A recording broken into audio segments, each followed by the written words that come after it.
Chapter लिखते दुष्यंत कुमार की ये जो गज़ल है वो देखना एक बार, जो आज की राजनीतिक और सामाजिक व्यवस्था में किस तरह का अंतर विरोध करती है, यह हम उसमें देख रहे हैं। कहाँ तो तय निश्चित था आज़ादी के बाद चिराग रोशनी हर एक घर के लिए होगी, हर एक घर को बिजली की सुविधाएं दी जाएंगी, रोशनी दी जाएंगी, या फिर यूँ कहें सुख सुविधाएं दी जाएंगी, उनके लिए जो है व्यवस्थाएं की जाएंगी उनके लिए, हम यूँ कह सकते हैं। कहाँ चिराग मैसर नहीं, मैसर उपलब्ध नहीं है शहर के लिए। कहाँ तो हम ये बात कर रहे थे कि आज़ादी के बाद में सभी की सुरक्षा व्यवस्था का, सभी की आर्थिक और सामाजिक व्यवस्था का ध्यान रखा जाएगा, गांव में उन्नति और विकास किया जाएगा, उसके लिए पर्याप्त सुविधाएं जो है उपलब्ध करवाई जाएंगी, सुविधाएं जो है। लेकिन आज हम क्या देखते हैं कि बहुत जो व्यवस्थाएं हैं, सुविधाएं हैं, वह शहरों में ही नहीं हो पा रही है। गांव तो बहुत दूर की बात है, क्योंकि पहले भी बता चुके हैं, जब पहले विकास होता है तो वो पहले शहरों में होता है, उसके बाद से वो गाँव में पहुँचता है। जब शहरों में ही ढंग से कोई काम नहीं हो पा रहा है तो गाँव तक वो चीज़ व्यवस्थाएं पहुंचना आसान नहीं है। हम बड़े बड़े वादे करते हैं, चुनाव के टाइम पे जो प्रतिनिधि होते हैं वो बड़े बड़े वादे करते हैं, दावे करते हैं, हम इस काम को कर देंगे, हम उस काम को कर देंगे, लेकिन वास्तव में देखा जाए तो वो काम नहीं करते। और हम लोग भी जो हैं वो इस तरह से होते हैं कि हम उन्हें बाध्य नहीं करते उस काम को करने के लिए, ठीक है ना। यहाँ दरख्त होते हैं, पेड़ वृक्ष जो होते हैं कि साए में धूप लगती है। जिन लोगों से हमने उम्मीद की है, दरख्त घना पेड़, जिन लोगों से हमने उम्मीद की है कि हमको सुविधाएं मिलेगी, हमारी आवश्यकताएं पूरी, मूलभूत आवश्यकताएं तो कम से कम हमारी पूरी हो जाएंगी, हम देखते हैं कि वहाँ से हमें कोई सुरक्षा प्राप्त नहीं हो रही है। चलो यहाँ से चलें और उम्र भर के लिए तो यहाँ से चीज़ों को छोड़कर हमको क्या करना चाहिए, चले जाना चाहिए। जैसे मान लीजिए पुलिस व्यवस्था है, पुलिस प्रशासन व्यवस्था जो है, हम चाहते हैं कि वो हमें प्रोटेक्शन दे, प्रोटेक्ट करें, हमारी सुरक्षा करें, लेकिन क्या हम देखते हैं कि वाकई में वो हमारी सुरक्षा कर पा रहे हैं?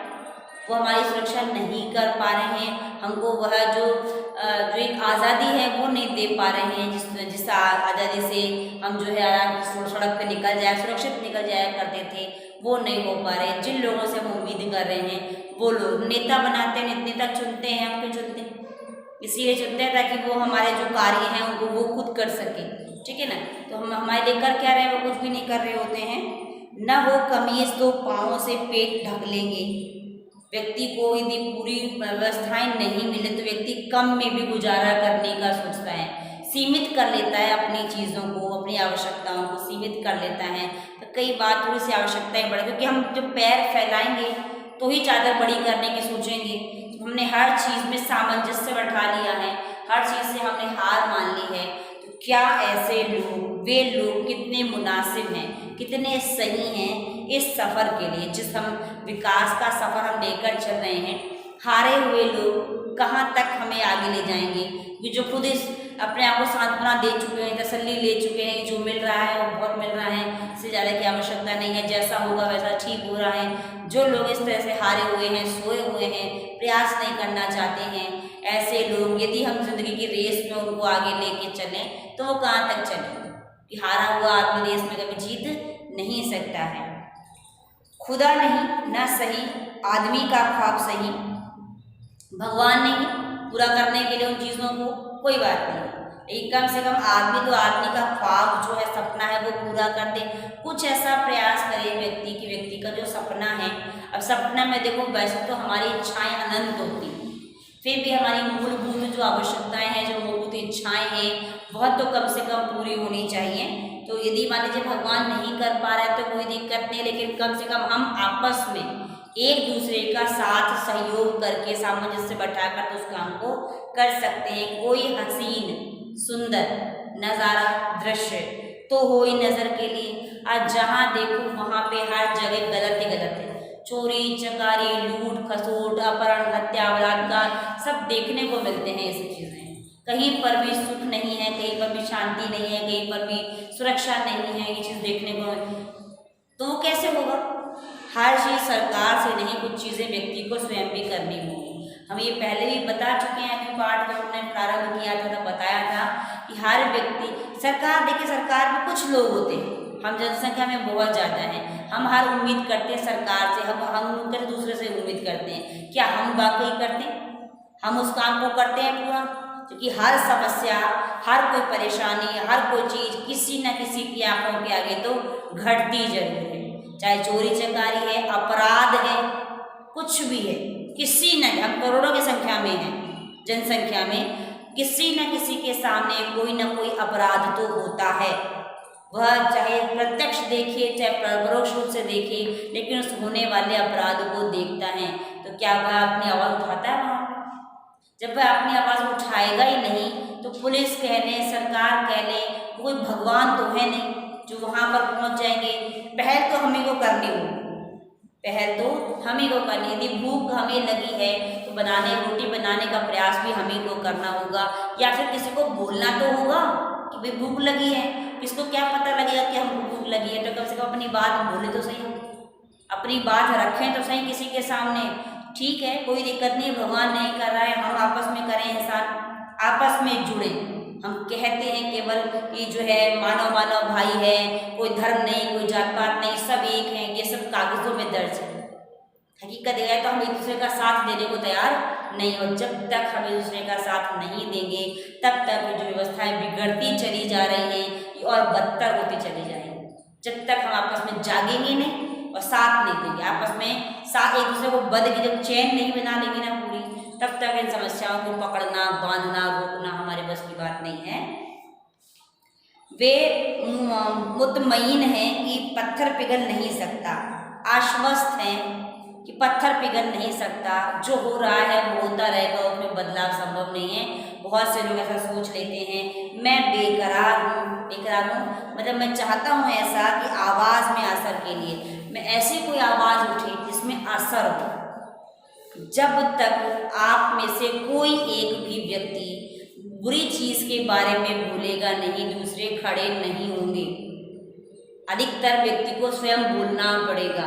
और यहाँ भी देखिए, हम पहले पढ़ चुके साहिब के, यदि मैं नहीं कर पा रहा हूँ किसी भी प्रयास को, तो अगला कोई जो समर्थ है वह तो उस प्रयास को कर ही सकता है। सपोज करें यदि हम गिर जाते हैं, हम उठने में सफल नहीं हो पा रहे हैं, तो बगल में कोई तो खड़ा ऐसा व्यक्ति होना चाहिए जो हाथ पकड़ के हमको खड़ा कर दे। वो तब करेगा जब उसमें इंसानियत होगी। तो कम से कम इतनी इंसानियत तो लोगों में हो कि वो किसी दूसरे का सहयोग कर सके, किसी का साथ दे सके, इतना तो होना ही चाहिए। हम कह रहे हैं पत्थर पिघल नहीं सकता, समस्याओं का समाधान नहीं हो सकता, ऐसा नहीं है। हमने प्रयास किया, हमने किसी भी चीज़ के लिए प्रयास किया, कुछ नहीं हो सकता ये हम बिना प्रयास किए तय कैसे कर सकते हैं? जब तक हमने, भाई सीधी सी बात है, हम पहले भी कह चुके, आज भी कह रहे हैं, जब तक कोई समस्या बड़ी है, समाधान का प्रयास भी बड़ा ही करना होगा। आप 10 नंबर लाना चाहते हैं तो वो है, आप 50 लाना चाहते हैं तो उसकी मेहनत, और यदि आप 100 नंबर लाना चाहते हैं तो उसका प्रयास उस हिसाब से होगा। बड़ी चीज़ चाहते हैं, छोटा बर्तन लेते हैं तो एक हाथ पे उठाते हैं, जब बड़ा बर्तन दोनों हाथ लगाने होते हैं उसके लिए, और ज़्यादा बड़ा 2 लोग इकट्ठे करने होते हैं उसके लिए, तो वो हर समस्या का समाधान अकेले से नहीं होगा, कुछ ग्रुप में भी होगा। हम ये सोचें कि हो नहीं सकता है, ऐसा नहीं है। अपने दिल पे हाथ रख के एक बार बताएं, क्या हमने प्रयास किया था इसके लिए? हम कुछ इस भ्रष्ट व्यवस्था का हिस्सा बनते चले जा रहे हैं। किसी ने हमसे रिश्वत मांगी, हमने रिश्वत देके अपना काम तो निकलवा लिया, हमने उसको रिश्वत दी, रिश्वत का आदी वह व्यक्ति हो गया, अब उसको आदत लग गई है, अब वो हर किसी से मांगेगा, कुछ लोग देते चले जाएंगे और यह व्यवस्था बन जाएगी, बिना रिश्वत के काम हो गई।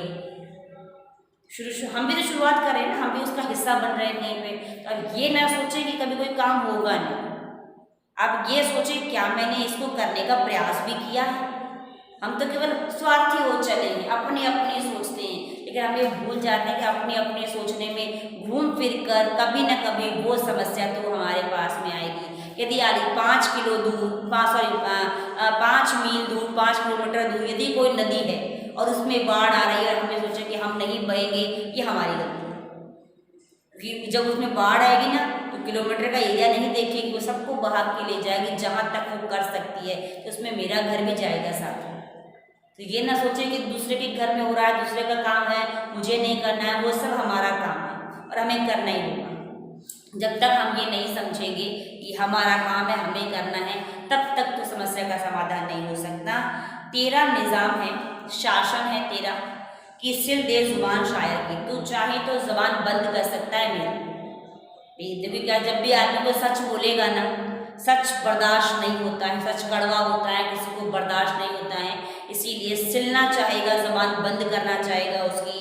ये एहतियात जरूरी भी, ये सुरक्षा जरूरी भी है इस बहर के लिए, इस दौर के लिए।